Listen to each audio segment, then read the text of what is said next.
journalism. And I first started working for a newspaper, and then I heard there was a magazine starting up. In fact, I got involved in starting it up myself, called Strange Phenomena, and that was way back 40 years ago. And I became the editor. And so we investigated the paranormal, and I got quite interested in things paranormal. But the way it got on to investigating historical mysteries is because of one of the mysteries that we investigated that involved both the paranormal and an unsolved historical mystery. I eventually published the story in a book called The Green Stone, which is the first book that I wrote.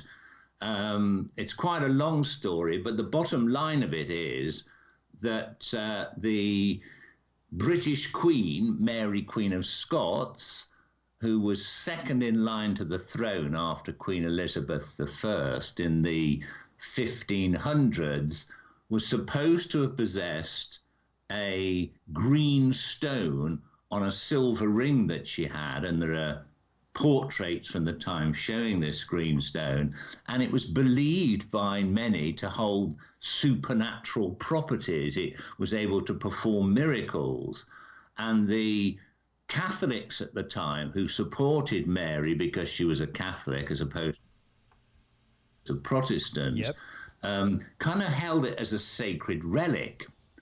And when Mary was eventually executed by the orders of Queen Elizabeth, all of her possessions were destroyed because it was thought that they might become holy relics and revered by Catholics. One of the things that would allow somebody in the Catholic Church to be canonized as a saint was if either they performed miracles or something they once possessed, a holy relic, was attributed with miracles. So Queen Elizabeth didn't want to have any of Mary Queen of Scots' items, belongings hanging around that they could be considered holy relics and attract Catholic sympathizers to perhaps mount a rebellion. Eventually, after the Catholics did try and mount a rebellion in 1605, the so-called Gunpowder Plot, which involved Guy Fawkes, that's the character that all these anonymous people wear the mask of. Yep. I don't know why Guy Fawkes has become associated with the group Anonymous, but anyway, I'm not quite sure they look like those masks. It was the movie V for Vendetta. The what, sorry? The movie V for Vendetta, where the character who wore the mask, there's a guy, that's what it is, went against the government. I forgot all about that. Yeah. But anyway, this Guy Fawkes, he and a number of other Catholic sympathizers decided to try and blow up the king and all his ministers at the state opening of Parliament. That's our version of Congress, in November 1605. After it failed, the leader of the Gunpowder Plotters wasn't Guy Fawkes, it was a guy called Robert Catesby. He claimed to possess the green stone that had once been set in Mary, Queen of Scots' ring. And because of its supposed supernatural powers, he claimed authority to be able to take over the country. Well, all that failed. But before he and his fellow conspirators were rounded up and killed, the legend was that he hid this stone and a series of clues were left to where it was. So some Catholic sympathizer in the future could solve these enigmatic clues and recover this stone. Now, the place where the legend said that these clues were left were in an old Elizabethan manor house called Harvington Hall in the centre of England. And we thought, well, let's look into this. It's a supernatural stone. It's got historical mystery behind it, treasure hunt. It's got all sorts of clues that are supposed to be there to be solved. So myself and my colleague, Andrew Collins, who you may have had on the show, he's an author of various books about historical mysteries himself. At the time, he was the main researcher, journalist for the magazine Strange Phenomena, of which I was the editor. We went to Harvington Hall, a rambling old building which is open to the public, in search of these clues. So when we asked the curators, do you know anything about this? They said, strangely, not too long ago when the building was being renovated, behind a wooden paneling in an upstairs corridor, we found all these paintings, these wall murals that had been dated to 1606, the year after the gunpowder plot. And it's believed by some that these might have been the clues in the legend that revealed where this greenstone was hidden. They certainly must have been something important, because otherwise, why would they have been painted and then sealed up behind wooden paneling? Well, it was obvious that if they were the clues, then whoever was supposed to solve them had perhaps been killed off by the Protestant authorities, or never managed to get there to get rid of this paneling and examine these paintings. Anyway, the central figure of these paintings, which are incidentally known as the Nine Worthies, as they depicted 9 historic characters, 9 heroes from myth, legend, and history. And the central figure was a youthful King Arthur wielding Excalibur. And behind him on a hill are painted, there's a hill upon which are gathered his knights. Now, cutting a long story short, we eventually realized that not too far from Harvington Hall, there was a hill called Knight's Hill that may correspond to the knights gathered on the hill behind Arthur. And at the bottom of this hill, there was 2 lakes joined by a little river, over which there was a bridge called Arthur's Bridge. Now, this bridge dated from the very period in question, the early 1600s. So we decided that has got to be what the clues are alluding to. So we went to this bridge, ultimately deciding that perhaps somewhere in the foundation stones of this bridge, this greenstone was hidden. And when you look at Arthur in the painting, the knights are gathered behind him. So if you stood on the bridge with Knight's Hill behind you, you're looking out onto one of the lakes, and Arthur is looking down and to his left. And if you look down to your left, you are looking at the foundation stones on that side of the bridge. And as the paintings were called the Nine Worthies, holly bush just growing on top of the foundation stones right above the 9th stone along and down. Another lady called Marion, who we knew, also phoned us shortly before we left the house, the building that was the headquarters of the magazine, to say that she felt that what we're looking for at the moment is not a stone, but a sword that will lead us to the stone. And when we are at the right place, she said, we will smell this overwhelming smell of rotting vegetation. That's what had happened. That's what she smelt in the dream. When we were at this stone, which was right down on the water's edge, the correct stone across and down, there really was this rotting smell of vegetation. And also, I forgot to mention that Alan Beard, the guy who told us about the holly bush, also said we were looking for a sword at this point. Now, neither of them knew anything about our search, or that King Arthur had been holding a sword in these paintings or anything. So we were really excited, and it took quite a lot to actually move the relevant stone. It was, I don't know, about 2 feet across and 1 foot deep, quite heavy. It had been completely overgrown with brambles and undergrowth before that, so it was, difficult to get to. But when we finally removed it, we were gobsmacked, because there on a little ledge behind the stone was what was clearly either a short sword or long dagger, about 18 inches long, which was all encrusted with years of silt and sediment. It was eventually cleaned up by the Grosvenor Museum in the city of Chester. And when they cleaned it up, they said, well, what this is, it's a weapon called a dirk, which is a ornamental Scottish sword. And on the crossguard was the coat of arms, the insignia of Mary, Queen of Scots, who was the very person, according to the legend, who'd had the green stone.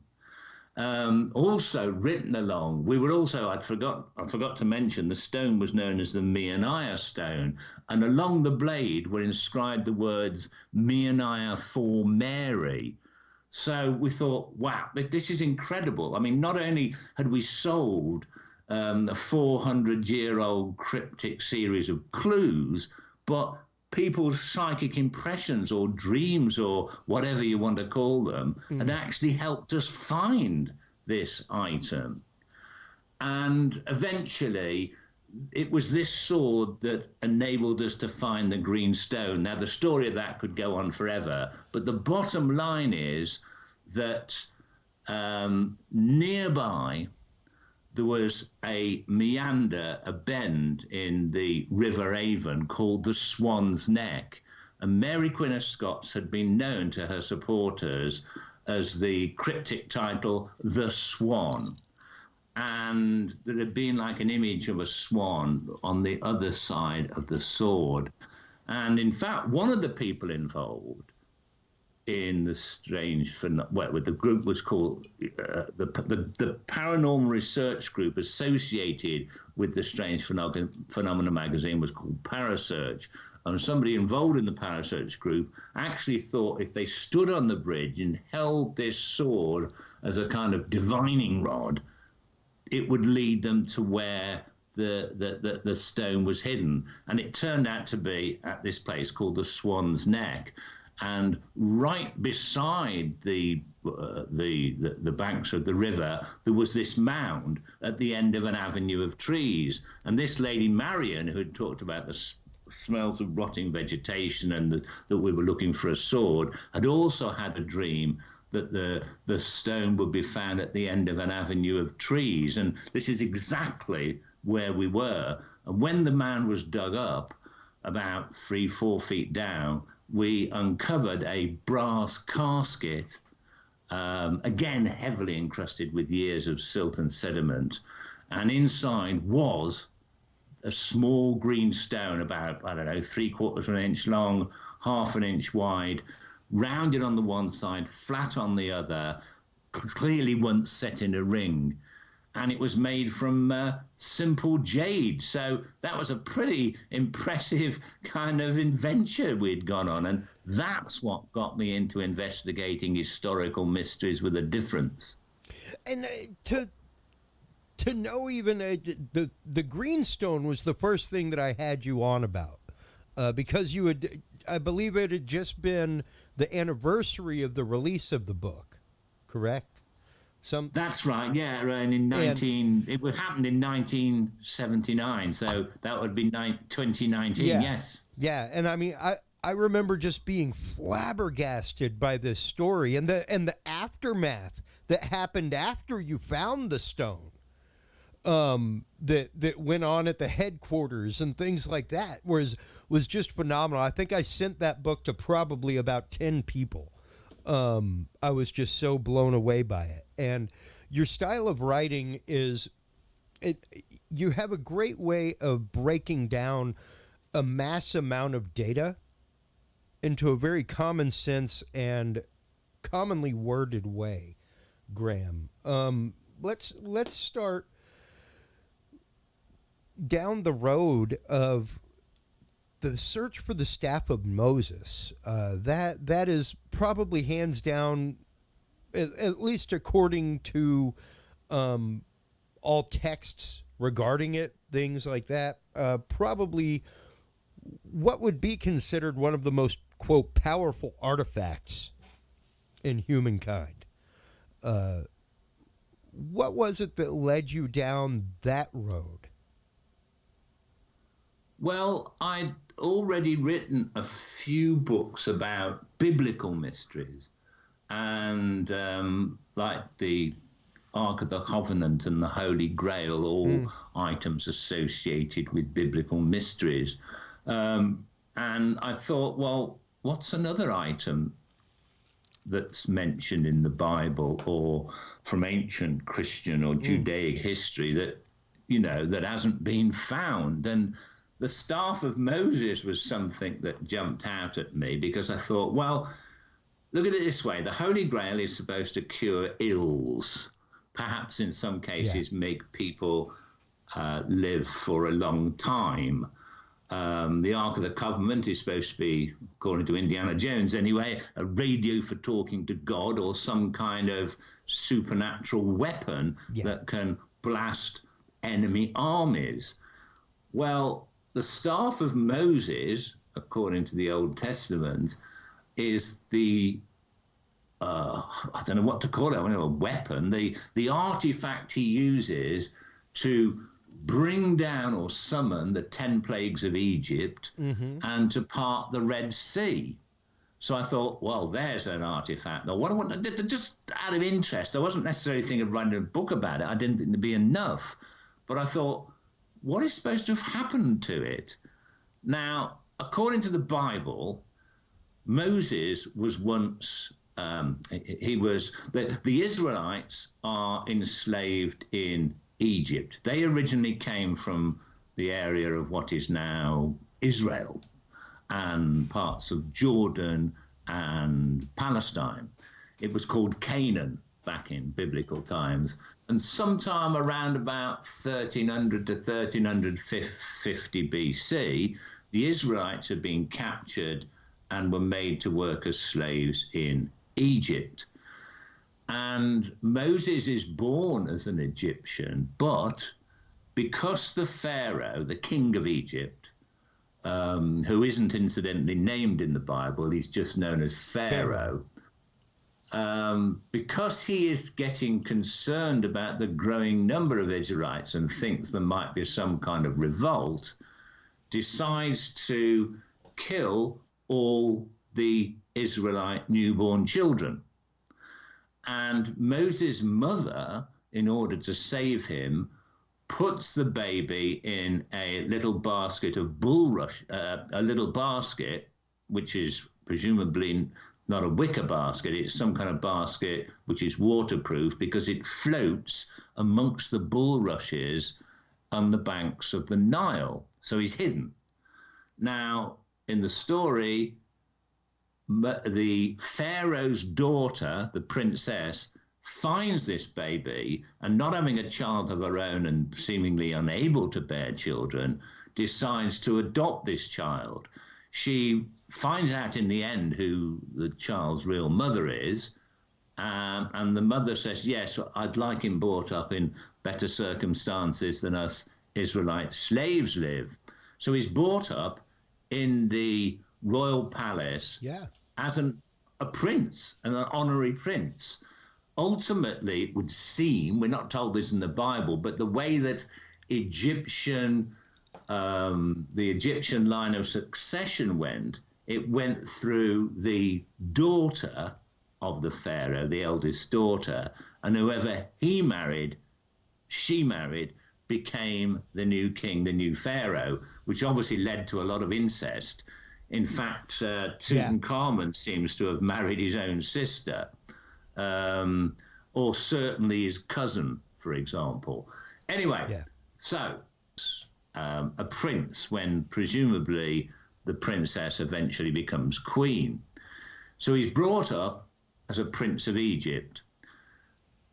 Now, again, according to the Old Testament, one day Moses witnesses the persecution of an Israelite slave.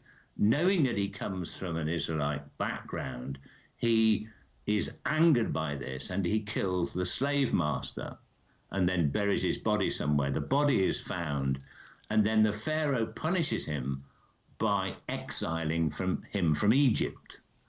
He then lives in the what's called the wilderness, which is a Sinai wilderness to the east of Egypt, in areas that now include parts of southern Israel and southern Jordan and a bit of Egypt. He lives in this desert area. He marries there. He becomes part of a family of nomadic tribes people and becomes basically a goat herder. And one day, some 40 years after he's been exiled from Egypt, he leads his sheep to his goats, to what the Bible describes as the backside of the desert. Now, he is living in the land of Midian, and the backside, the far side of the desert from there, would put it in a land that was then called Edom in southern Jordan. And while he's there, he goes to what is known as the Mountain of God, or Mount Horeb. And when he's there, he suddenly sees a bush burning, but without the flames consuming the bush. And from within the bush, he hears the voice of God, who tells him that he is to return to Egypt and lead the Israelites to freedom. And he kind of says, well, how can I do this? And he says, now Moses has got a staff in his hand. Now, staffs at the time, okay, you've got a staff which is for walking, but many people would carry a less sturdy staff for two reasons. One, for the use in rounding up sheep. Yep. And two, in some areas, as a status symbol, it would have something written on it saying, this guy is in charge of X, Y, and Z. Yeah, kind of like a swagger stick for a general, or a swagger riding stick crop. for a general, yes. Yeah. Now, Moses has this staff in his hand, and God tells him to throw the staff on the floor, and when he does, it turns into a snake. And Moses is told he will have the power over this beast, the snake, and return to Egypt, show the Pharaoh that you have the power of God, you have the power over snakes, which I presume represent the power over Satan, and throw it on the floor, and basically the Pharaoh will be impressed. So he returns to Egypt, he goes to the Pharaoh, and he does this trick with the staff, throws it on the floor, it turns into a snake. But the Pharaoh says, well, my magicians can do that. And apparently they do exactly the same. They throw their staffs on the floor. Again, these are these staffs which are their symbol of office. They throw them on the floor. They turn into snakes. But Moses gets the upper hand because his snake gobbles up all the other ones, turns back into a snake again and says, right, I've proved my power over the Egyptian gods. My God is the best. Let the Israelites go. The Pharaoh refuses. And ultimately, Moses says, if you don't let the Israelites go, then God will bring down upon Egypt a series of devastating plagues. The Pharaoh doesn't take any notice. And then Moses uses his staff to summon the 10 plagues of Egypt. Cattle die in the fields. There's a swarm of locusts and flies. People are infested with boils all over the body. The waters of the Nile become undrinkable and turn to blood. The day becomes night, and fiery hailstones fall from the heavens. And the final plague, which makes the Pharaoh change his mind, is that Moses gets his own back, if you like, on the Egyptians, who once killed the firstborn of all these Israelite families by making all the firstborn of the Egyptians die. And this ultimately makes the Pharaoh change his mind. The Israelites are set free. They wander east of Egypt. to eventually they get to the Red Sea, where they're literally caught between the Red Sea, and the army of the Pharaoh has since changed his mind and decided, right, we're going after them. And they're trapped, and it looks like they're all going to be slaughtered until Moses holds up his staff and summons the power of God to part the Red Sea. And the waters of the Red Sea part, the Israelites cross, and when the Pharaoh's army try to follow, the seas return and drown them. Now, this is the staff of Moses. And the staff of Moses, I mean, once again, aside from that, was also used to bring about water while the Jews were wandering in the desert. Now, this is the bit that actually starts to lead me to where I think the staff of Moses might have been buried, where it ultimately ended up. We're not told in the Bible what happens to the staff. Yeah. But if it's anything like, I mean, the thing about the early Israelites is that pretty much Moses is the person who pretty much starts the Israelite religion. Although Yes. it's Abraham who much earlier who starts the line of the Israelite people, it is Moses who is the first one to actually bring the laws of the Israelite God to the people. Yeah, followed by Aaron as the first high priest, and like it follows all the way down through almost through his family for a while. Yeah, I mean, Aaron's Moses' brother, Yeah. And he becomes the first high priest. And the Levites, who are the people who are seemingly the relatives of Moses and Aaron, become the priestly caste. Now, what happens to Moses ultimately? Well, the Israelites are said to reside in the desert for 40 years until they eventually conquer what is now Jericho and move into the modern area of Palestine and Israel, and ultimately conquer the whole land. But Moses doesn't live that long. Yeah. When he is buried, we are told in the Bible, no man knoweth to this day the whereabouts of the sepulchre, the grave of Moses. But in my opinion, if wherever he's buried, he is buried where he might have been buried with this staff. Now, the early Israelites went like modern Judaism. They had a lot of Egyptian elements within their religion. The Ark, for example, the Ark of the Covenant, this golden box around which, in which were the Ten Commandment tablets that were carried around like a sort of portable temple through the time of the wandering in the wilderness, are almost identical to Egyptian chests called barks, very similar to Ark, which were carried around with holy items in them, like statues of gods. In fact, there's one found in Tutankhamun's tomb. So that's a kind of Egyptian idea. There are many other Egyptian, I mean, Judaism didn't just come about, it gradually transformed from a kind of early form of cross between the Egyptian and Hebrew religion over many years. So Moses may well have been buried, like many Egyptian high-ranking figures were, with the staff in his grave. So if I could find Moses' grave, perhaps I could find the staff. And some of the books that now no longer appear in the Bible, such as the first and second book of Maccabees, which I think are still found in the Catholic Bible, but they're not in the Protestant one.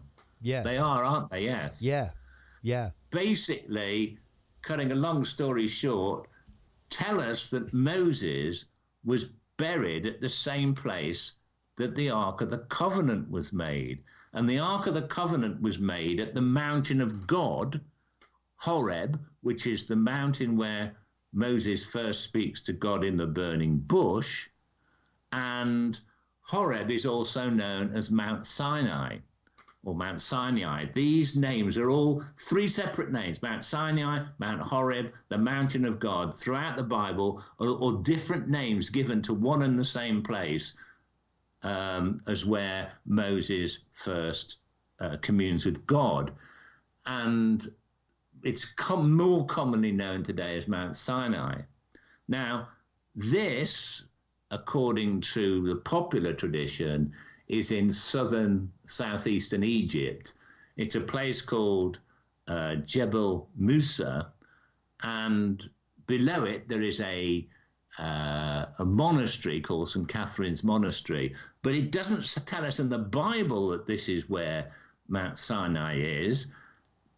This was only really determined by the dream of the mother of the Roman emperor who set up the Roman Catholic Church, Emperor Constantine the Great, in 325 AD. So we don't know that is Mount Sinai. But the Bible clearly tells us that Mount Sinai is where the Ark was hidden.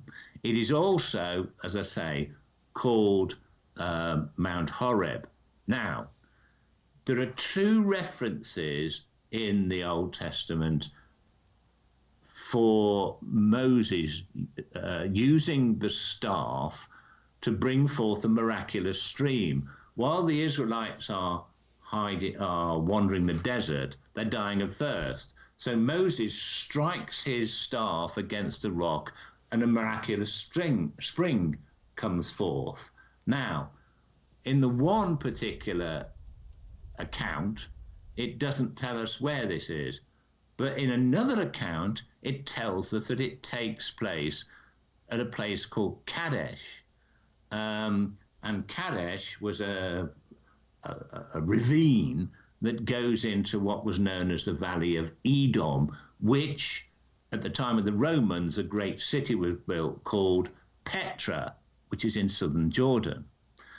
And so I decide to go there because somewhere there, it seems, is where Moses might have been buried and where his staff might have ended up. When I actually got to the entrance to Kadesh, which is now called the Seek, which is this winding, narrow gorge. In fact, it appears in the Indiana Jones film, The Last Crusade. It's where he finds the Grail, strangely enough. Yeah. And they use the city of Petra and companions riding the through this narrow Valley. gorge. That's this real place at Petra in southern Jordan. And right at the entrance, where Moses, according to the Bible, is supposed to have struck his staff to create this miraculous stream, is a Bedouin shrine called Ain Musa, the spring of Moses. And inside you've got this little spring and a bath in which people collect holy water, and a rock there which is supposed to be the very rock that Moses struck. In other words, although scholars had seemingly totally ignored this as the whereabouts of the mountain of God, Mount Horeb, at the bottom of which is Moses' sacred spring, the local Bedouin people have known about it for years and have got this shrine there. So somewhere in this valley, which you enter by going through this gorge, must be the mountain of God. And at one end of it is Mount Hor. On top of that is where Moses' brother Aaron is said to be buried, and there's a shrine to that there.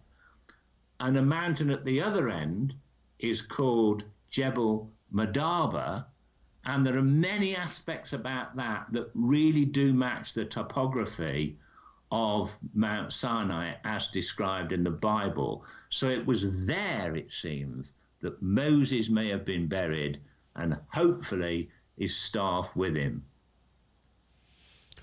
and to be able to find this, to be able to go through all of the biblical texts, even like you were just saying a minute ago, apocryphal biblical texts. There are only really, I'd probably have a few people that would smack me in the face right now, but if I'm not mistaken, there are only 3 officially like authorized versions of the Catholic Bible: New Jerusalem Bible, the New American Bible, and I can't remember. I cannot remember what the last one is for the life of me. But yes, they include all of the books like Maccabees, things like that were taken out. Bell and the Dragon.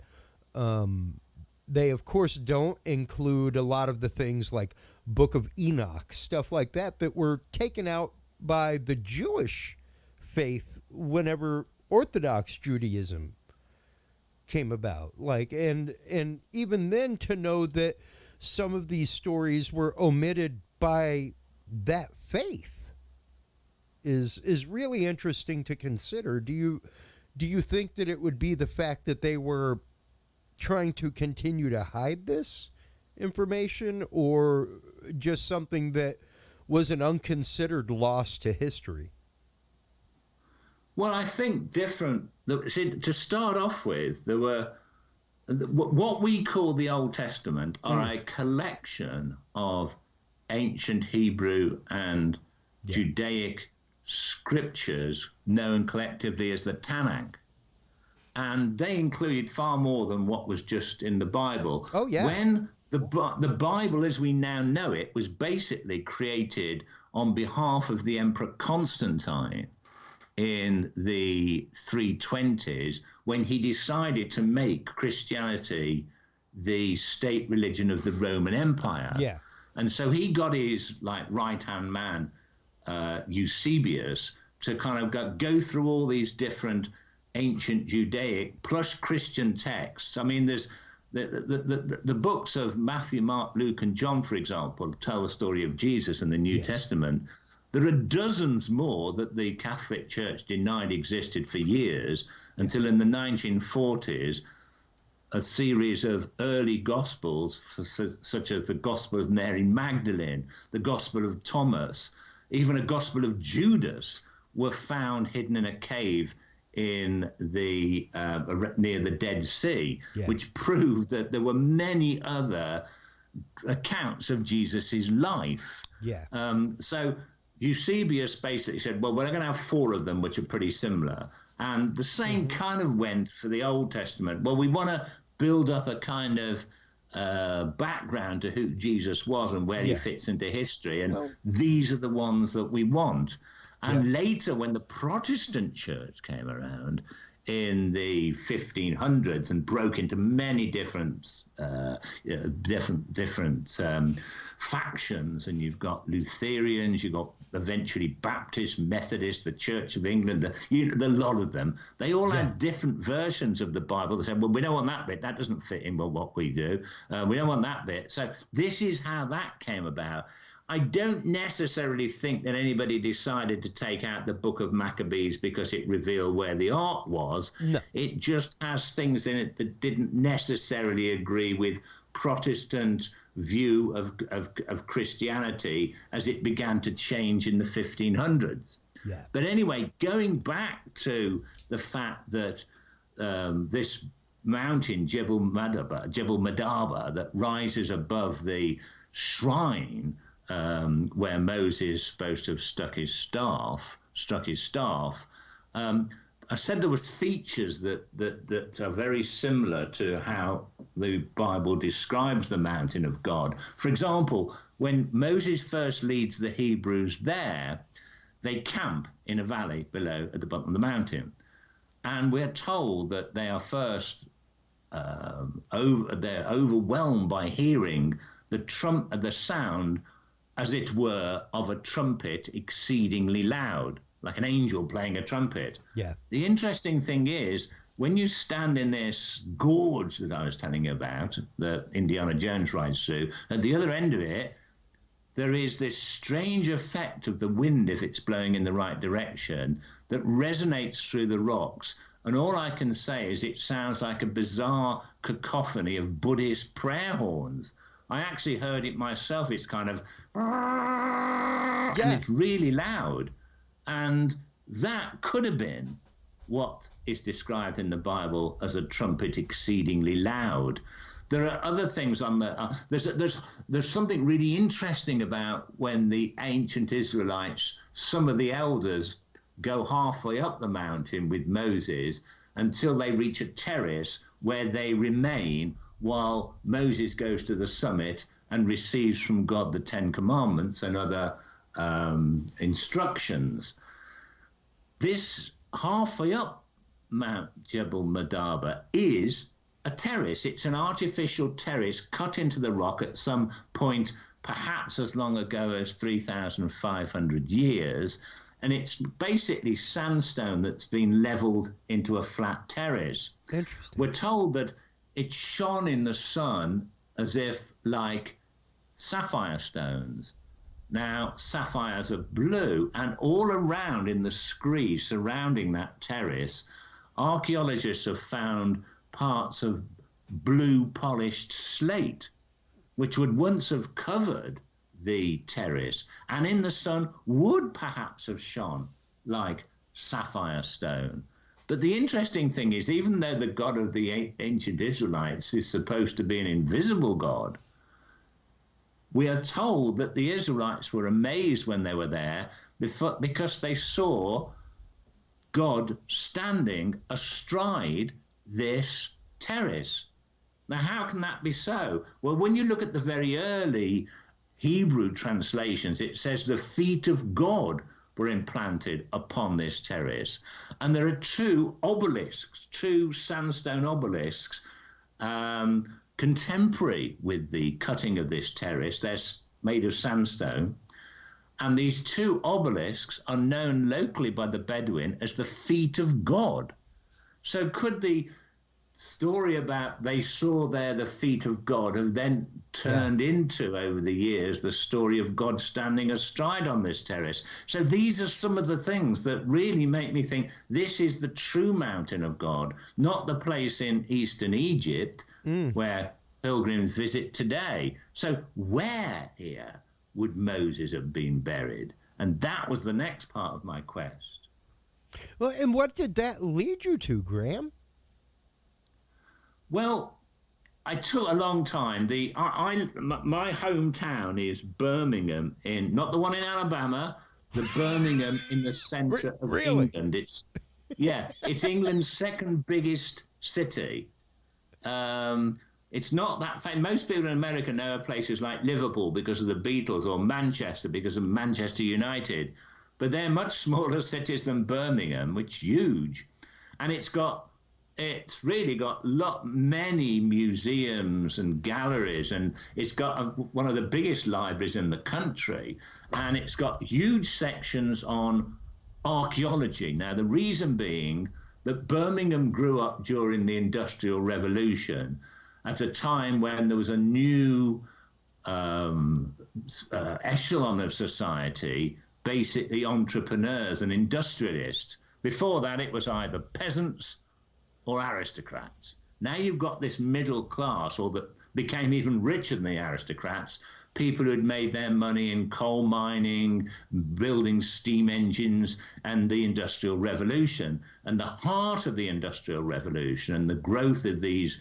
new upper echelon of society was Birmingham. It's actually known as the Black Country because, or parts of it are, because all the buildings were turned black by the soot coming out of hundreds and hundreds of chimneys of all the factories that were there. Now, these rich aristocrats wanted to make a name for themselves, and they started sponsoring the new archaeologists of the mid-19th century to go off to places like India and Egypt and all over the world, China, collecting ancient artifacts so they could show them off in their newly built stately homes. So Birmingham Library has got in it volume after volume of works by these mid-19th century archaeologists. And amongst all this lot, so I'm sitting in Birmingham Museum, looking through all these books on archaeology from the 19th century, and discovered that Petra was excavated by two British archaeologists in the mid-19th century. And they discovered a cave at the bottom of a monument known as the Coiled Snake or Snake Monument. Now, this happened to be at the base of Jebel Madaba. And the reason that I suddenly thought, wow, this could be Moses, is because Moses is forever in the Old Testament being associated with snakes. Yep. Some of which I've mentioned, this staff turning into a snake. It obviously had some great representation to the ancient Israelites that's perhaps now been forgotten. Also in the Bible, we're told, although nobody's supposed to know where he's buried, we're told that Moses is buried against I think the actual words are, he's buried at somewhere called Beth Peor, which means in ancient Hebrew, the place, or Beth actually means house, like Bethlehem means house of bread. Beth Peor actually means house of the snake or place of the snake. So I thought, wow, this coiled snake built, carved from sandstone, dating from the same period as these other things that I've mentioned on the mountain itself, could be the sepulcher, the tomb of Moses. Now, these two guys excavated this cave. They didn't find a body inside it, obviously being robbed out in history, at some point in history. But amongst the rubble in there, they did find one artifact which I found absolutely gobsmacking when I first read it. It was a staff. They described it as a priestly Egyptian staff, painted black and inscribed with white hieroglyphics. They didn't say what the hieroglyphics said. They simply said it was a white priestly staff. Now, remember, I've already mentioned how Moses' staff could be Egyptian in origin. And wow, this was it. So I thought, the staff of Moses has been found by these two archaeologists. What happened to it? It took me quite a bit of time. This is around about the year 2000, quite a bit of time to research through all the documentation in the Birmingham Museum pertaining to these two guys, and found out that ultimately it was sold to various people and ended up in the hands of an archaeologist from America, or a collector of artifacts from America, who decided that he was going to take it back and give it to a museum in New York. Now, I thought, right, so it's going to be in New York. But then when I read the name of the boat, the ship, that this person decided to travel from Britain to New York on, I thought, oh my God, it was the Titanic. So if he had taken this staff with him, which he seemed to have done, it's ended up at the bottom of the Atlantic. Right. But it just so happened that the Titanic set sail from Southampton, but it didn't go directly to New York. It stopped off in Ireland to pick up some more passengers. And at the last minute, and for reasons best known to himself, this guy plus his family decided to stop off for a little holiday, driving holiday around Ireland for a couple of days before taking another boat to New York. And they survived the Titanic. They went on it when it collided with the iceberg and sank. So I thought, wow, so what happened to it then? And this is what becomes even more bizarre. Another strange coincidence, serendipity, synchronicity, whatever you want to call it, is that it was ultimately sold to, it stayed in Britain. It ultimately was sold, or stayed in the British Isles, came back to England, and was ultimately sold to the Birmingham Museum, where apparently it was still on display. From where I was sitting in the Birmingham Library, the Egyptian gallery of the Birmingham Museum was right opposite me, on the opposite side of a square called Victoria Square, about 50 yards away. So there I was, having traveled half the world looking for this thing, and it turns out that it might be 50 yards away from where I was researching. Yeah, really in your backyard. Down the stairs, across the Victoria Square, up the stairs of the museum, into the Egyptian gallery, and there it was, this same staff that was found in Petra by these two guys in the 1800s in a glass case, matching exactly their description. And the hieroglyphics that are on the staff say that it had belonged to somebody called Tutmosis, who was chamberlain to the Queen. Now, that basically means, I mean, some people translate it as butler. No, this person wasn't somebody who waited on the Queen. This was somebody who advised the Queen. And from what we can gather from the Bible and a few other, exactly his position at court. And, okay, it's Tutmosis, not Moses, but Tutmosis, the Moses bit means son, and the Tut bit means the god Thoth. If Moses did become part of the Israelite religion, he would have only believed in one God. He would have dropped the Tuth bit, or Thoth, from his name. He may have been named as simple Moses. So the staff of Moses, as far as I'm concerned, still is on public display in the Birmingham Museum in the middle of England, exactly where I lived. Wow. And to know that even the possibility of connection of those things is absolutely mind-blowing. And like you said, to know that it had been there the whole time. Yeah, I mean, the Birmingham Museum didn't... They acquired it in the 1950s, and they'd got no... they hadn't got any kind of... documentation, apart from the people who owned it, exactly where it had come from. It was me who produced it all and showed them.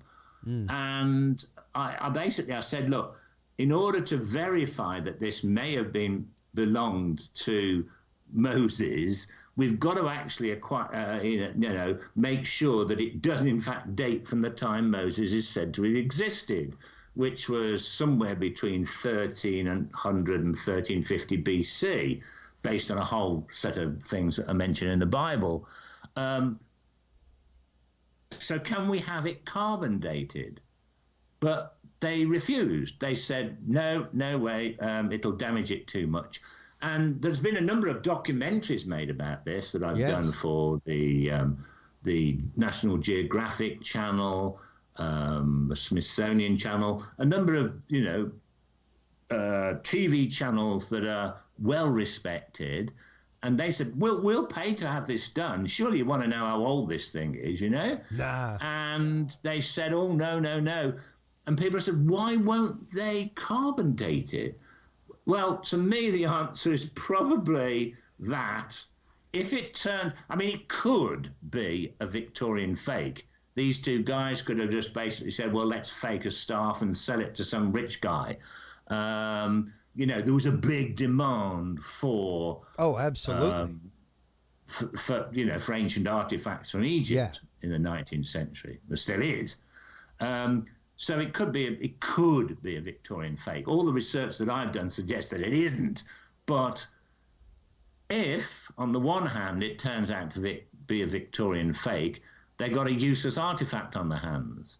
If, on the other hand, it turns out to date from the right period, it's a along with all the other evidence I've been talking about, there's a good chance that myself, not a professional archaeologist or a professional historian attached to a university, has found out something that they didn't know, and it makes them look pretty silly. So kind of what have we got to gain from actually having the thing carbon dated? So I believe that's why they won't have it done. Well, not while I'm alive anyway.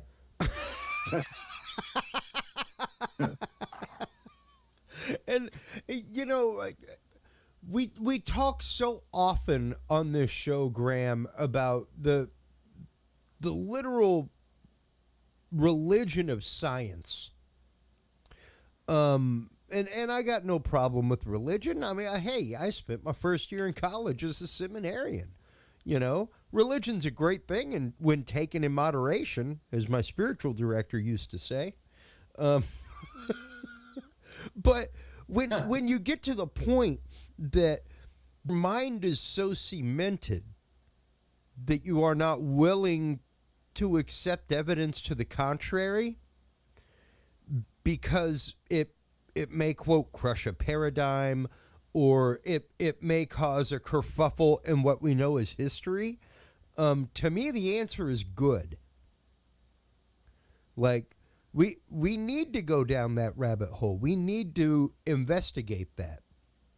Not too long ago, we did an episode on Shakespeare and the Shakespeare authorship controversy. And one of the questions that we had from a friend of the show was, why? Why does it matter?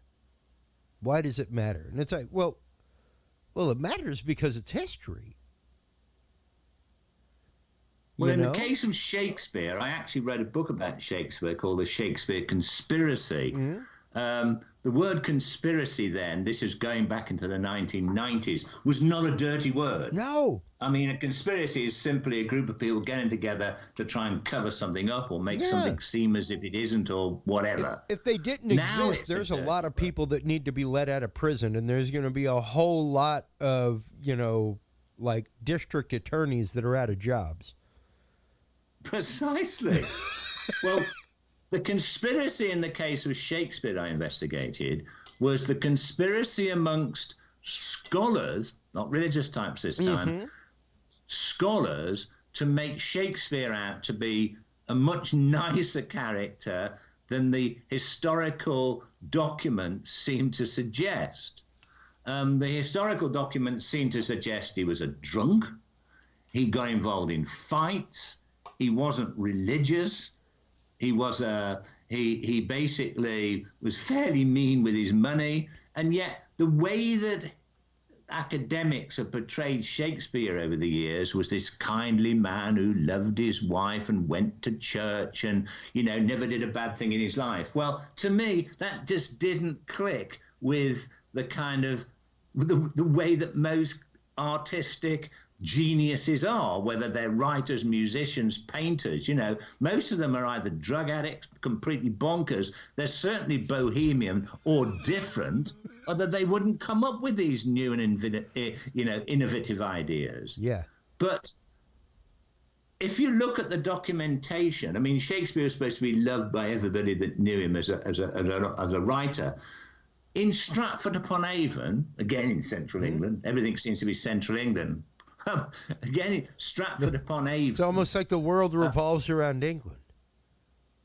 Maybe that's why I ended up here, although I was born here. It's not as I came here to investigate this stuff. It's some people say the only reason you keep finding things in central England is because you can't be bothered to go anywhere else. There's a ton I there. certainly can't go anywhere much further now we've got COVID. There's more than enough there to investigate is what's wild. Well, I think there is. I mean, you've also got Robin Hood and you've got King Arthur legends here. You've got the lot. But the interesting thing about Shakespeare is in Stratford-upon-Avon, I mean, there's a whole host of stuff to show that people in Stratford did not recognize him as a playwright in his time. The most important being that when you go to the church where he's buried, Holy Trinity Church, there's a grave saying here lies William Shakespeare, etc. And above it, you've got this bust of him on the wall, his monument, his memorial, which shows the balding, bearded playwright we all know and love, Sure. wearing Elizabethan clothes, and in his hand he's got a feather pen and he's writing on parchment or paper.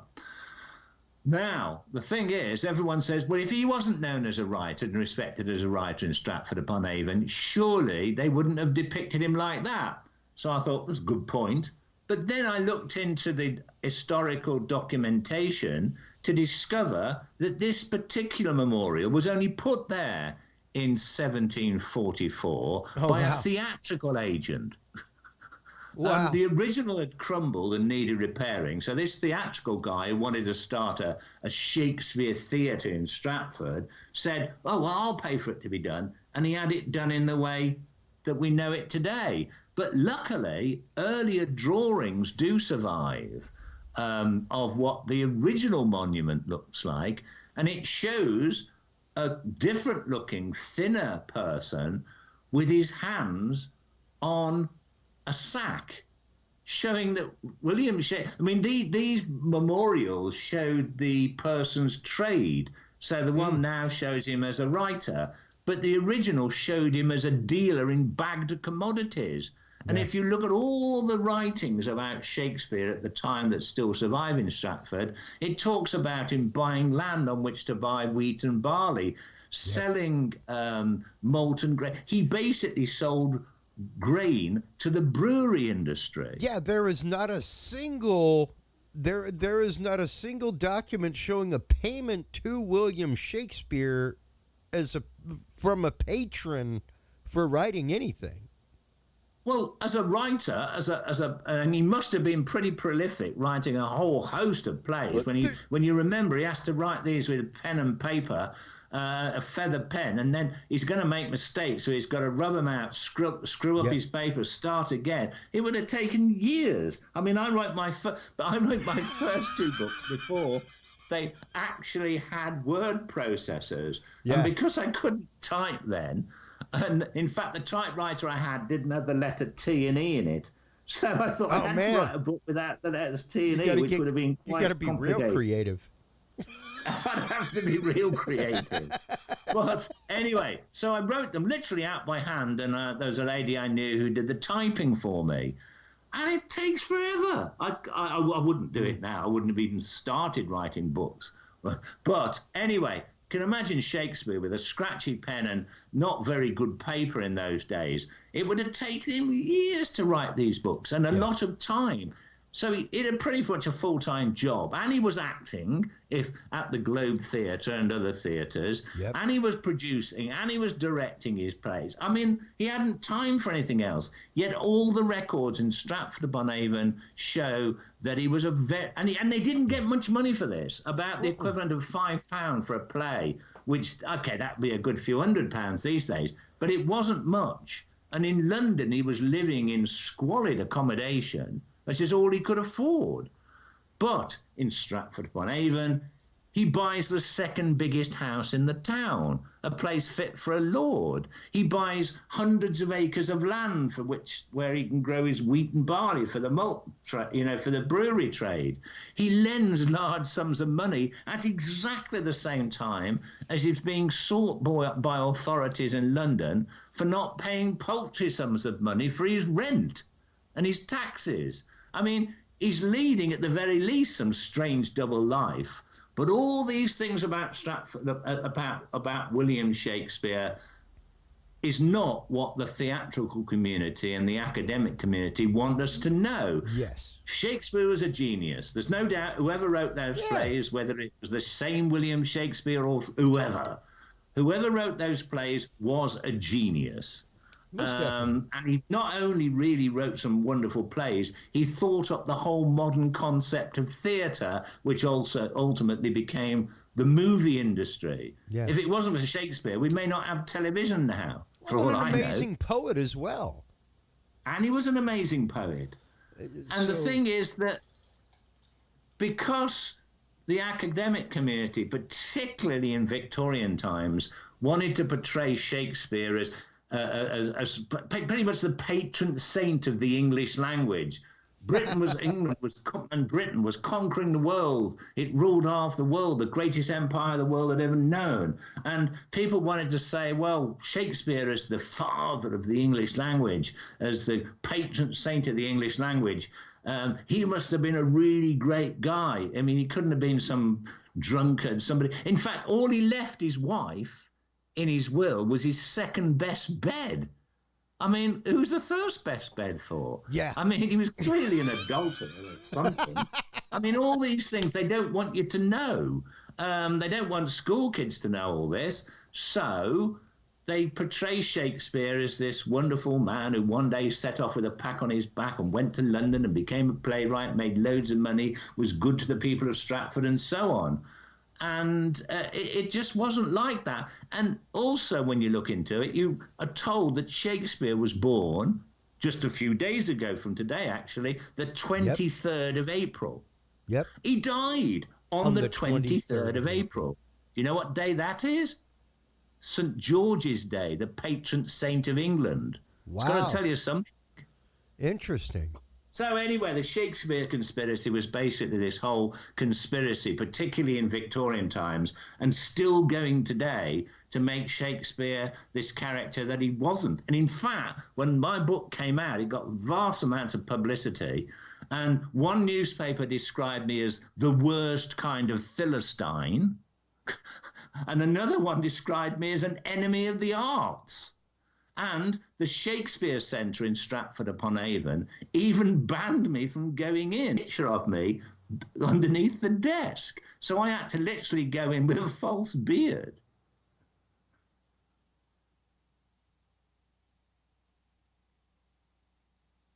Hello? Hello?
Oh my gosh, I'm sorry there.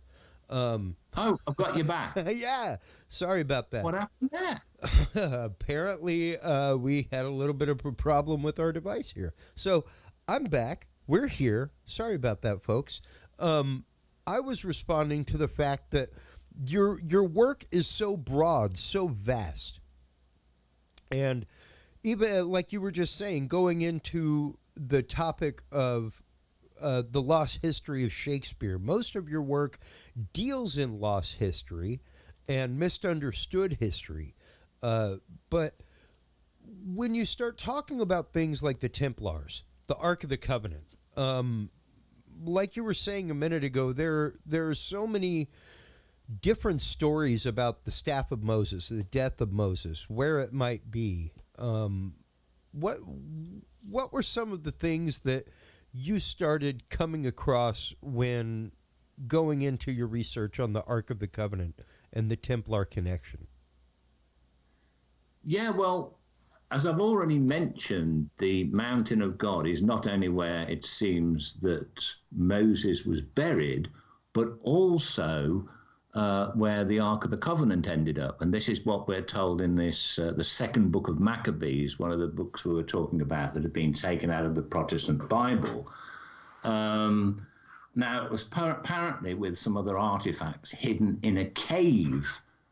Now, if that cave was at the Mountain of God, which in my research was Jebel Madaba in Petra, I thought, well, okay, is that buried somewhere? I mean, but the Ark of the Covenant was basically supposed to have been a golden chest about, I don't know, 4 feet long, 3 feet wide, 3 feet deep, that was carried by 2 poles put through rings on the side of it by the priests. Its power was supposed to be kind of a radio for talking to God. In other words, when the high priest stood next to it, the voice of God could be heard by the priest. Whether or not that means the priest went off into some sort of trance-like state and spoke as God, or if an actual voice spoke from it, we're not really told. But the Ark is also supposed to have had kind of like what you'd probably describe today as high-powered lasers that came out of it. It was like a weapon of mass destruction. A weapon of mass destruction. It is basically, I suppose, unless you... I mean, you could say that Moses' staff was the first weapon of mass destruction. This was the second. Yeah. But this was made by Moses and the Israelites after he came down from the mountain of God. Ordered to be made by God. Say again? Ordered to be made by God. Ordered to be made by God to specific instructions. Yeah. And the reason they made it was to hold the 2 tablets that contain the 10 Commandments that God had inscribed himself from the sandstone on top of the mountain. Now, the Ark is said to have had 2 angels, golden angels, carved onto its hilt, 2 statues, if you like, of golden angels on its hilt, on its top, on its lid. Most people know what it's supposed to look like through the Indiana Jones films. Now, the interesting thing is that if this was an Egyptian tradition, like I mentioned earlier about how in Tutankhamun's tomb, there is something that looks very much like the Ark. It's a chest. On top of it is a statue of the jackal-headed god Anubis. Now, inside that chest would have been carried around a statue, another holy item, a relic associated with Anubis that was carried from one temple to another, then taken out by the priest so it could be worshipped. It was a kind of mobile artifact moving device, if you like. And this seems to have been what the Ark was, but for moving around the most sacred items that the ancient Israelites possessed, the 2 tablets carved by God himself. Now, eventually, when the Israelites settled in Jerusalem, they built, or at least at the time of King Solomon, which is around about 3,000 years ago, they built a temple, according to the instructions of God, in which they kept the Ark of the Covenant. That stayed there until the temple was sacked by the Babylonians. I think it was in 597 or 8 BC by King Nebuchadnezzar. He sacked, ruined the temple, robbed out all the artifacts that are in there. But according to the second book of Maccabees, a prophet was given instructions by God to move the Ark and a number of other artifacts away from the temple and hide them before the Babylonians turned up. And this is when it was hidden in a cave at the mountain of God. Now, if this is the mountain in Petra, then did anybody find it? Like these two guys had found this staff in the mid-19th century. Had anybody found the Ark of the Covenant? Interestingly, perhaps during the Crusades, stationed in this area, Petra, to guard it against the Saracens, the Arab armies, were the Knights Templars, warrior monks. And the ones that were there happened to come from England. Once again, and don't ask me how, central England, not far from Stratford-upon-Avon. And they had their headquarters, or a presbytery, as it was known, which is a kind of cross between a monastery and a military barracks, at a place called Temple Herdwick, named after them. That's why the temple's in the name. And when the Crusades were lost, and the Saracens, the Arabs, gained control of the whole of the Middle East again, the Templars withdrew, came back to England, and according to a number of medieval documents, they brought back with them certain relics that they had discovered, relics associated with the Bible, they believed, that they discovered at Petra, one of which is described as a large golden chest. It doesn't say the Ark, but the place where they found it would seem to be the very place where the Ark ended up. And in fact, it might have even been, although it wouldn't have exactly looked like it at the time, that very place where Indiana Jones in the film discovers the Holy Grail. That thing cut out into the hillsides known as the Treasury. Now, that is a 2,000-year-old tomb, but there was an earlier a cave, decorated cave there. Now, that could have been where it was. But again, somewhere at the Mountain of God, they found this large golden chest, which is an inventory of items that they had. Now, if this was the Ark of the Covenant, then it ends up at Temple Herdwick in England. Now, the Templars themselves were eventually outlawed by the Pope in 1307.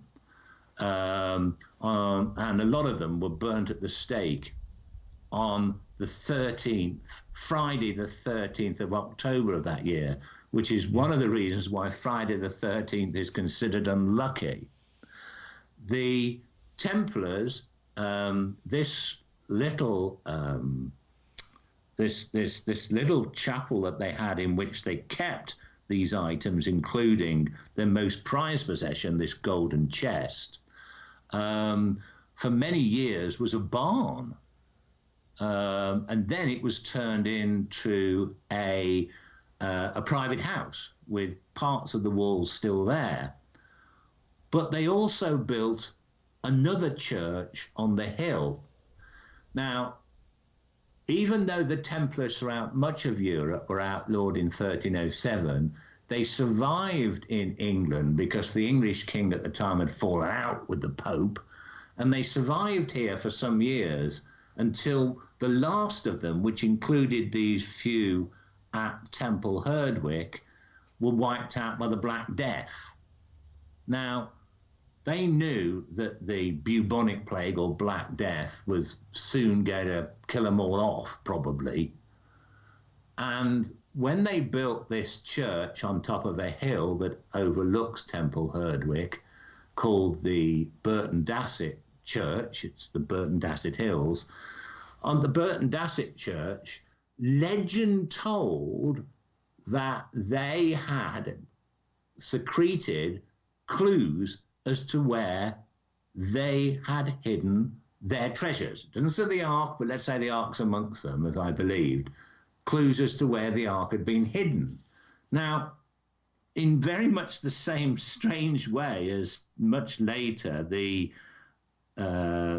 persecuted Catholics of England had hidden these murals behind this panelling at Harvington Hall to lead to the green stone, it seems that the Templars had actually boarded up or covered up these paintings on the wall, which was their clues, by plasterwork, which wasn't discovered until the late 1900s, late 1800s, in the 1890s. And the man who discovered them was a local archaeologist called Jacob Cove Jones. And he was convinced. I mean, it was the renovators who had suddenly found all these old paintings, and they were dated to the 1350s, when the Black Death had pretty much wiped out the last of the Templars there. And they thought, wow, this is interesting, good historical find. Jacob Cove Jones said, no, these are more than that. They are the clues as to where they're Templars. And he believed that this golden chest was the Ark of the Covenant. And he says, this is where they hid the Ark of the Covenant. And he spent some years trying to solve these clues. No one else took him very seriously, particularly his fellow archaeologists. And when he'd worked it out, he sadly discovered that he was dying, and he hadn't got long to live. So rather than go and dig the thing up, especially since nobody else believed him, he decided to leave his own set of clues as to where it was. The reason being is that they didn't have the way of preserving murals on walls back in the late 19th century, and these murals were quickly crumbling. There's hardly anything of them left now, so no one would be able to decipher them in the future. So what he did is he designed a stained glass window, got a friend of his who was an artist to make this stained glass window, and donated it to a small parish church near where he lived that was being built at the time.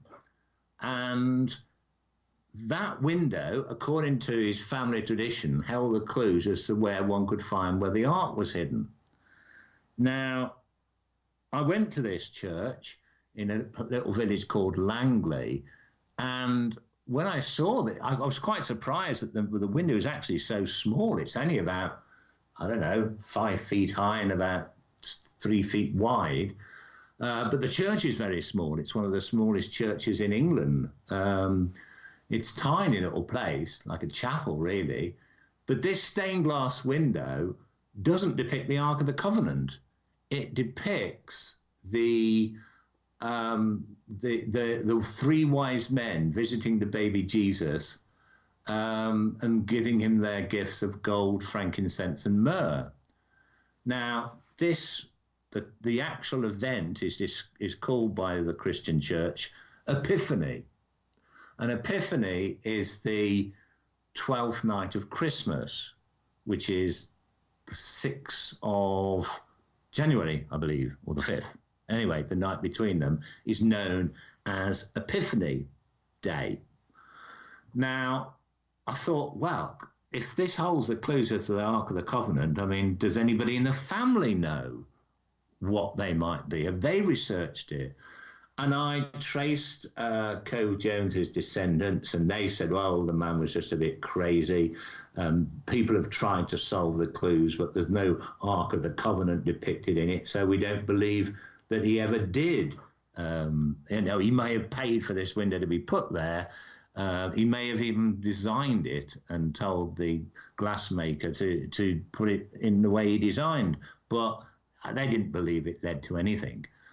But when I looked at it, the first thing that I noticed was in the middle of the picture is this strange conical shaped object, which is supposed to be one of the three wise men's gifts of gold, frankincense, and myrrh.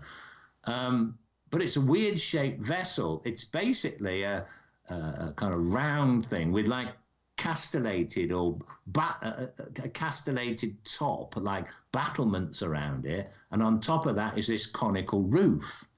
Well, it just so happens that on the top of the Burton Dasset Hills, near the church that had the original Templar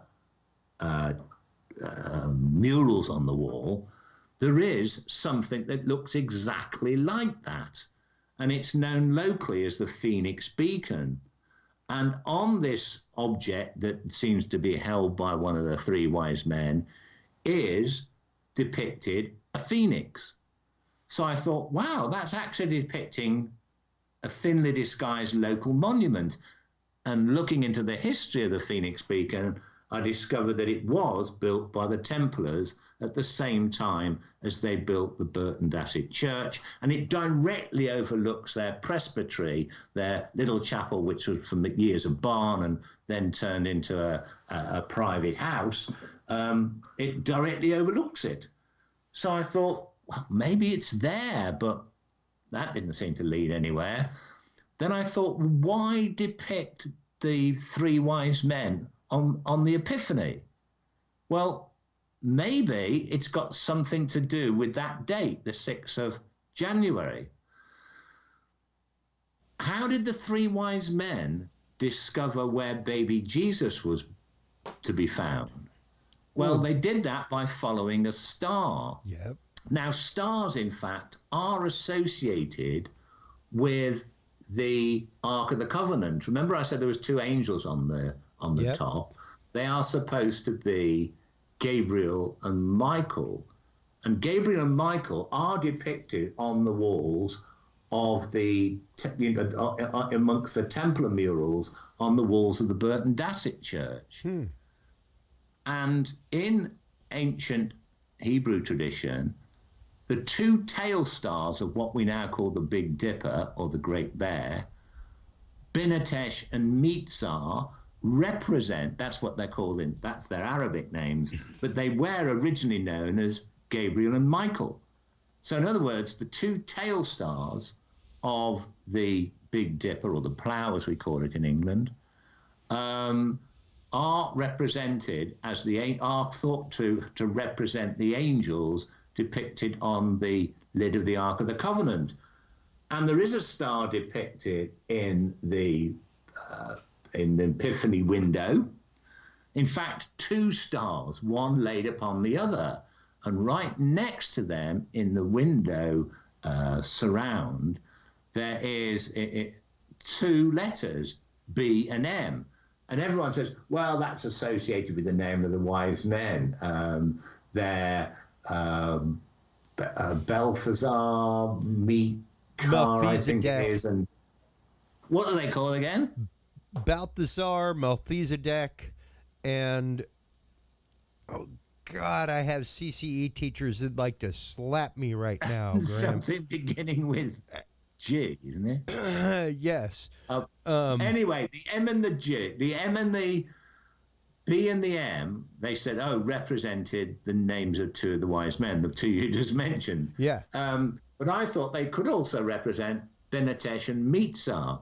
And right between them, again, is represented a phoenix bird, just like on the vessel that looks like the Phoenix Beacon. So I thought, is it just possible that on Epiphany, the 6th of January, I am supposed to go to the Phoenix Beacon and observe the two tail stars, Binatesh and Mitzar, and maybe they point to a location where I can find where Jacob Cove believes the ark was hidden, in the same way as the star led the wise men to find Jesus.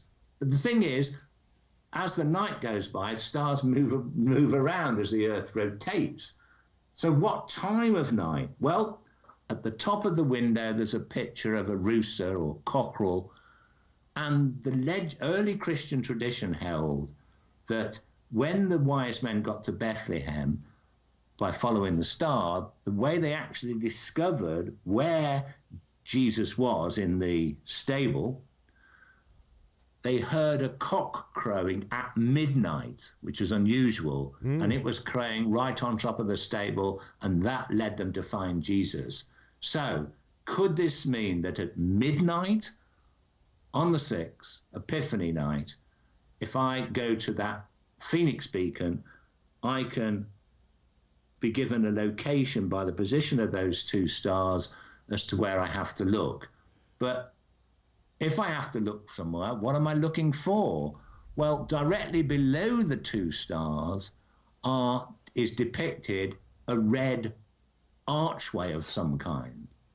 So I thought, okay, maybe there's a red arch there, part of a building, who knows? Eventually, going to the top of the beacon, up the top of the Dasset Hills, standing beside the beacon, the Phoenix beacon, at exactly, in fact, actually, it was all cloudy, so we had to do this by a simulation. You can actually do it now on your phone, but back then, in the late 1990s, we literally had to go to a planetarium at a university to work out where the stars would be. But it's since been up there, seen those two stars. As the night goes on, as you'll see the Big Dipper move around until at exactly 12 o'clock. This is 12 o'clock Greenwich Mean Time, not summertime, which it is in the winter. At exactly 12 o'clock, those two stars are almost pointing exactly downwards. And if you draw a line between them, it arrives at a point on the horizon that, if you take a bearing by daytime, you'll see it's right at the bottom of a single hill on the horizon. So next day, going there, what do I find? Right beside the road, you get to a place called Chapel Green. It's called that because a chapel once stood there. And right beside the road is a red brick arch, just like is depicted in the stained glass window below the two stars. And I thought, wow, this is it. But this was a Victorian drinking fountain, but it was there in Jacob Cope-Jones' time. So that may have been what he wanted us to examine. But it was built over the site of an ancient holy well. And it had been the holy well of a church that once stood in the adjacent field.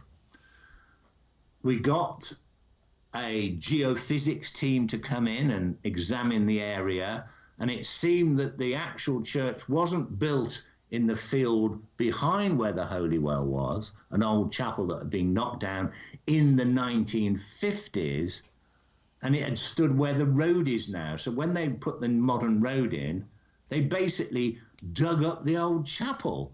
So I thought, oh no, where on earth has the ark gone? Did these builders find it?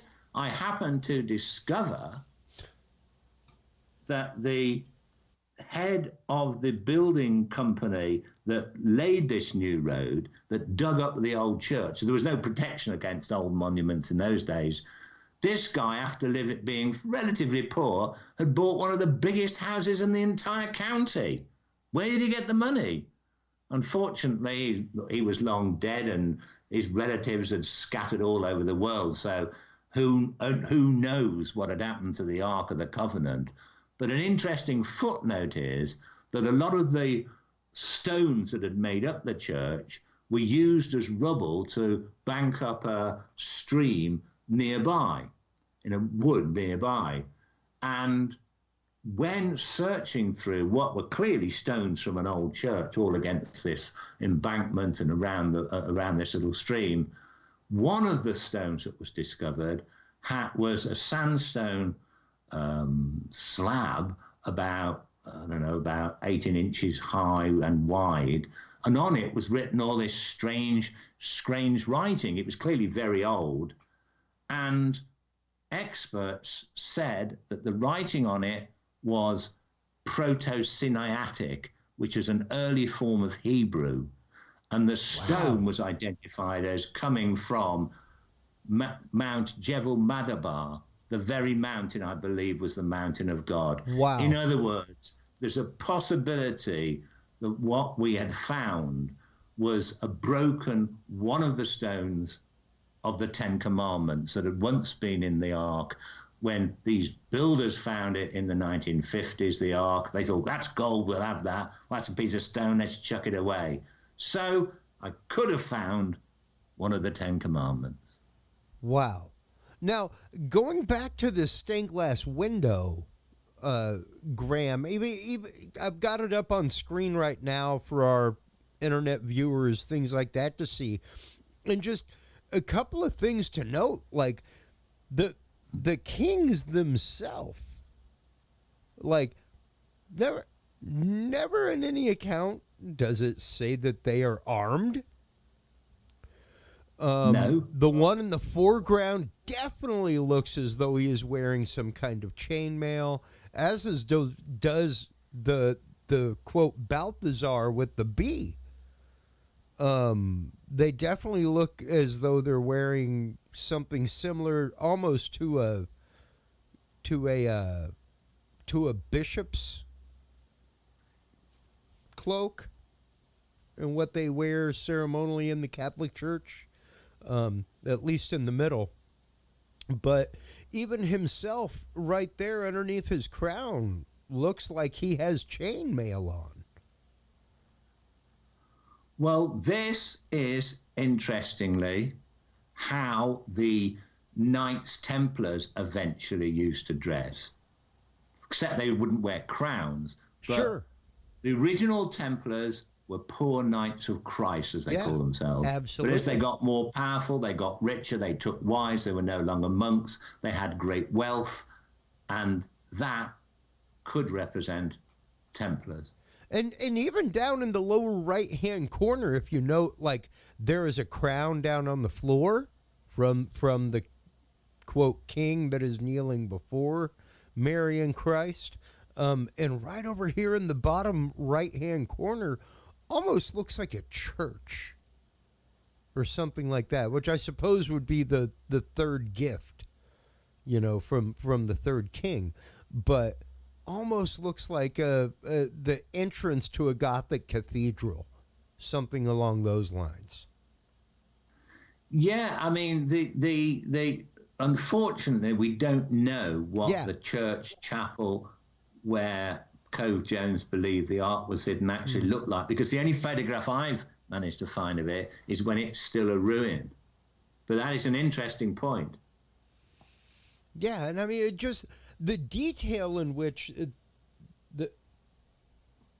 this panel in and of itself goes into is just phenomenal, and the decoding that you've done in it, especially, and even over here above the Blessed Virgin Mary, to see the dove and what looks almost like a grail with things spilling out of it. Well, basically, that dove, I mean, there was much more involved in the search than I've mentioned, but too much to go into now. But that is a dove sitting on top of some kind of basket or some kind of something which seems to have straw in it that's pouring out. It almost looks like water pouring out of a goblet of some kind. Well, something that looks exactly like that we visited as part of the search is called Dove Bridge. And there's a dove on top of it. Loads of things in that picture helped us to follow through with this quest. Now, what was it that you finally came to when... What were the conclusions that you came to in your quest, Graham? Did you find the Ark? Was it, like you said, that this construction company may have run across it back many, many years ago? Well, that actually is all part of a book I'm working on at the moment, because the construction worker who then built this big house got so much money that he bought an old Elizabethan building nearby called Guy's Cliff. It can be found near the town of Warwick. And it was a ruin, but it still had attached to it an old medieval chapel. He converted that chapel into what local people called a Masonic meeting hall.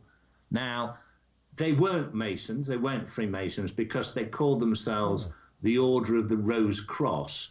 And the Rose Cross, or the Rosicrucians, is a group that exists. Well, there are many versions of Rosicrucians throughout the world, but they believe themselves to be descended from the Knights Templars. Indeed. Why should a simple builder suddenly become interested in founding his own Masonic-like lodge called the Order of the Rose Cross or the Rosicrucians? And that is where my investigations have been. I mean, for a long, long time, after this guy died in the basically until he died relatively recently, the place, you couldn't get anywhere near the place. No one would let you in. No, whatever. People said all these robe figures turn up at night and do all sorts of weird stuff. We tried to sneak in there, and it was surrounded by sensors. Lights came up, wire. It's ridiculous. Eventually, like when that guy died,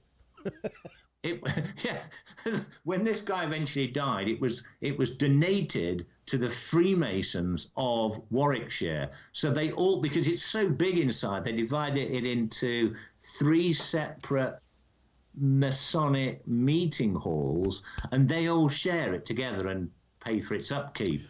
They Wow. don't know hardly anything about this guy, and the person who looks after it today is very, very interested in knowing about this history of the Ark, and he lets us go there at any time. So I was going to really explore the place last summer, but basically because of COVID, it couldn't be done. So I'm hoping to do it in a few weeks when Britain opens up again.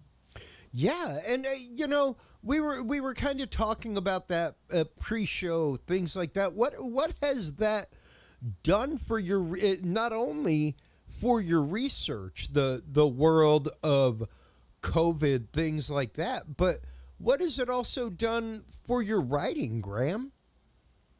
Well, it's allowed me to write a lot more because I'm stuck indoors. But as for actually going out and doing research, it's put a complete stop to it. I mean, I basically spent half my time traveling all over the place doing this research, the other half writing it. Well, I've been able to do twice as much writing in the last year. So really, I'm probably going to do twice as much traveling around. Just to make up for lost time? Make up for lost time. Well, see, like I know myself, I have my headpiece to the staff of Ra, so whenever things clear up, I'm going to be going out and searching for the Ark myself. Is that the thing like Indiana Jones puts on the top of his stick? That's right. Hey. I am such a nerd, Graham. If you look over my shoulder, you'll see the Holy Grail as well. Oh yeah. But brilliant! I've got one of them. And you know, there are so many theories about the final fate of the Ark of the Covenant, whether it is in Africa at a Templar church, whether it was given to a class of priests in Africa to guard, whether it is actually here in the American West, or whether it's in Oak Island.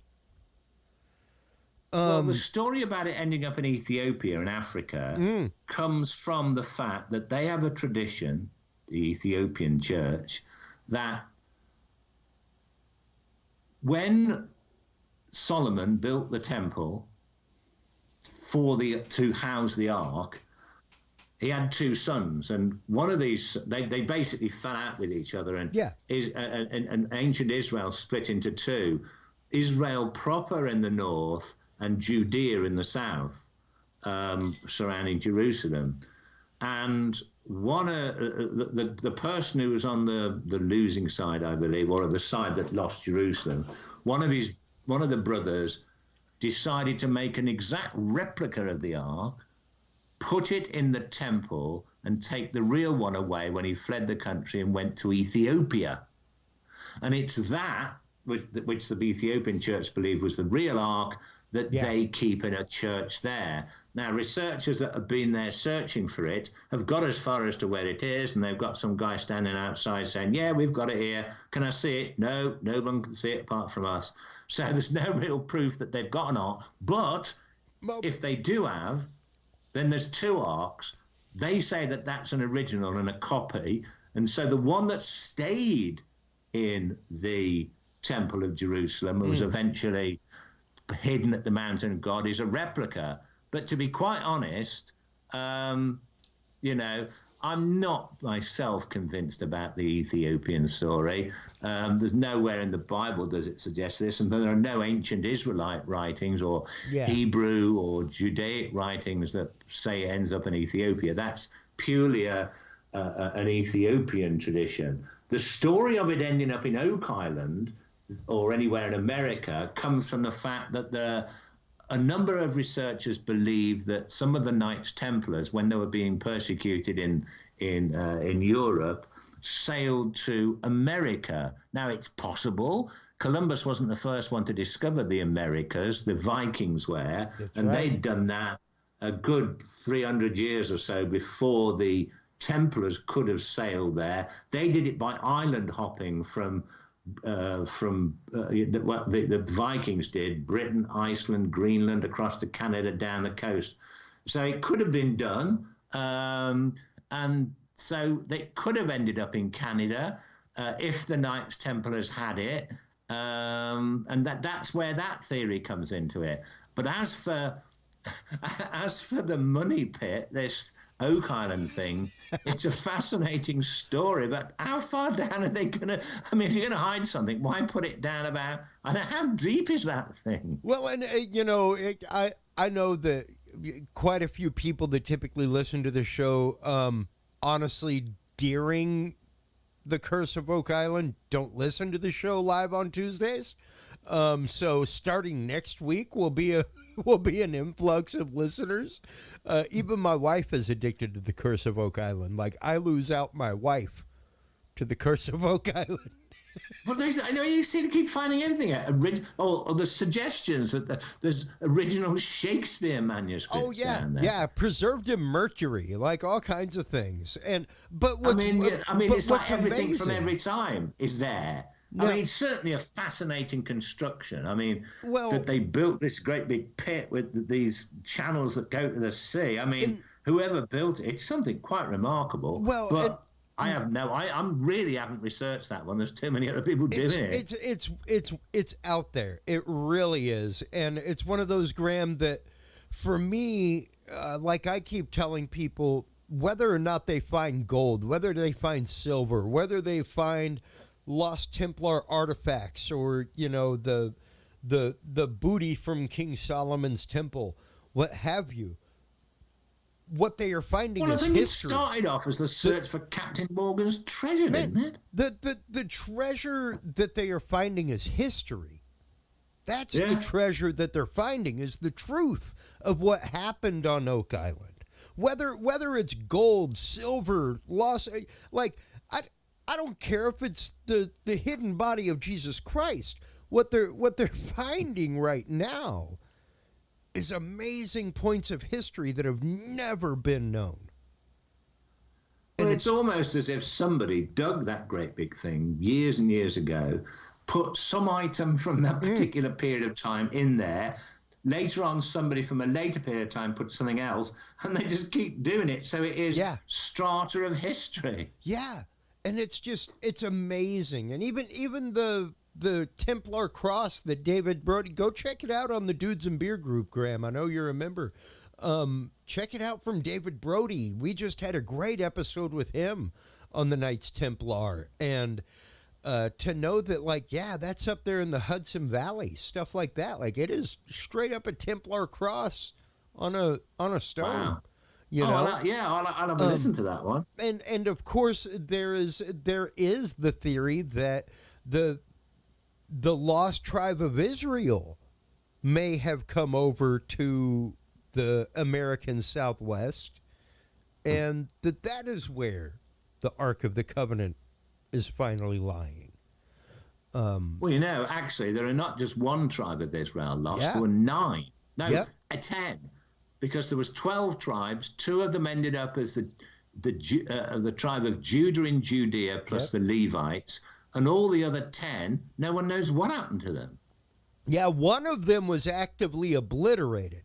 by the order of God. It was like, those guys have just strayed too far. You need to just go kill them. Oh, those are the ones that Moses had to get rid of, are they? Yeah, yeah. It was like, they just got to go. I think when Moses was at the top of the mountain, one of the 10 commandments that God gives him is thou shalt not kill. And when he comes down and finding them all worshipping a golden calf, God then orders him to kill all these people who are doing it. Yeah. Something either has got lost in translation or it's not quite right. That. Don't kill unless I tell you to do it. Yeah, yeah.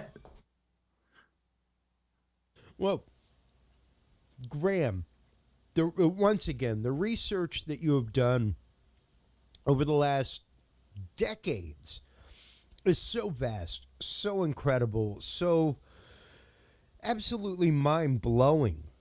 Some of the things that you have found, like you said, the staff of Moses,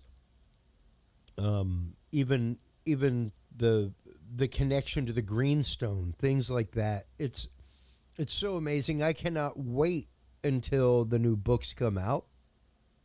What can we be looking forward to? Is it anything that you can give us a teaser about? Anything that we should be looking forward to? Well, I'm doing something about basically the book I mentioned earlier about looking into this where the art might have ended up. Sure. Includes all sorts of weird stuff that happened when we were involved in that research. It involves parallel universes. It involves the story of Alice in Wonderland, occult magicians, Dracula. Now, that might sound crazy, and people say, oh, he's gone completely mad now. But it hangs together. Yeah. And so I don't even know what I'm going to call it yet. Well, once again, your body of work is so vast, so wide, so big. I love reading it. Tell everybody where they can go. It's time for shameless self-promotion before we let you go and before we end the show. So tell them where they can go other than the Dudes and Beer store to buy your books, to support your work, to check out the vast number of documentaries that you have been in and shows like Ancient Aliens and things like that. Well, if you go to my website, do people still go to websites these days, or is it all Facebook? So. God, I hope so, man, because I shamelessly promote mine. Oh, well, fair enough. My website is Graham Phillips, as you'll see spelt. Yeah, you can see it there. GrahamPhillips.net, not .com, .net. Just imagine me with a net on my head and you won't forget. GrahamPhillips.net. Now, there's a first page on that you come to, and there's pictures of most of my books. Just click on any of those, and I'll give a full story about what they're all about. I'm not, you don't have to read the books, to be quite honest. You can see a potted version of it there with pictures and everything. That's really, I do it to be journalist friendly so that any journalist can look at it and say, oh, that's what his story's about. We don't have to read the whole thing. So go on there. Also, there's links there to my Facebook, if you want to join that. At the top of the page, links to Facebook. My IMBD, is it called? Which has got a list of IMDb. Internet Movie Database, owned by Amazon. Right, that's what it stands for. For a person who's been doing this for years, I should know more, really, especially the name of the third wise man. Anyway, hey, man, I used to teach religion and spirituality. You'd think I'd know the name of the third wise man. But if you go to, if you want to see my videos, my YouTube channel, just type into Google Graham Phillips author YouTube, so you don't get me confused with other Graham Phillipses. Graham Phillips author YouTube. And then you will see the different, you'll see all films that I've made myself about all sorts of things, some of the TV stuff I've been in and everything. Absolutely. And so if you want to find me, just type in Graham Phillips author. There's a few other Graham Phillipses in the world who've done a few things. One of them went out with Ariana Grande, and a lot of people think that's me. You should just, you should just say yes. Yes, that's me. Well, kind of. I mean, when people say, "Oh, you went out with Ariana Grande," I don't say no. Yeah, kind of. Yeah, I guess. I just forgot. If you want to call it going out,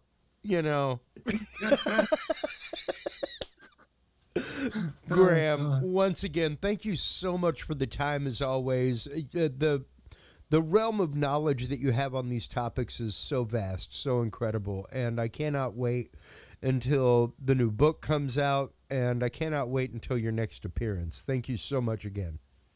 Well, thank you very much indeed, too. Absolutely. Please do hold the line while we close things out. While you are online checking out everything from our guest tonight, Graham Phillips, make sure to go on by the Dudes and Beer Podcast. dudesandbeerpodcast.com is where you can find everything. While you are online checking that out, make sure to stop on by HC Universal Network. That is, of course, our parent network. Full of great content. Yes, but why podcast? If you enjoy things about comedy, improv, if you like horror, stuff like that, check out the Scary Dad podcast. Check out the Talking Sound podcast if you like tech. Until next time, take care of yourselves. Take care of each other. Thanks for listening to this episode of the Dudes and Beer Podcast. We'll talk to you soon. To listen to our audio streams or chat with us live, download the official Dudes and Beer app for Android and iDevices, available on Google Play and iTunes markets. For more episodes, content, and information, visit us online at dudesandbeer.com. You can also find our episodes on Breach.tv, iHeartRadio, Spreaker, SoundCloud, iTunes, YouTube, Stitcher, or your favorite podcast service. Dudes and Beer is a proud member of the HC Universal Network family of podcasts. For more about our sponsors and other podcasts on this network, visit hcuniversalnetwork.com. Thanks for listening, everybody, and until next time, drink responsibly.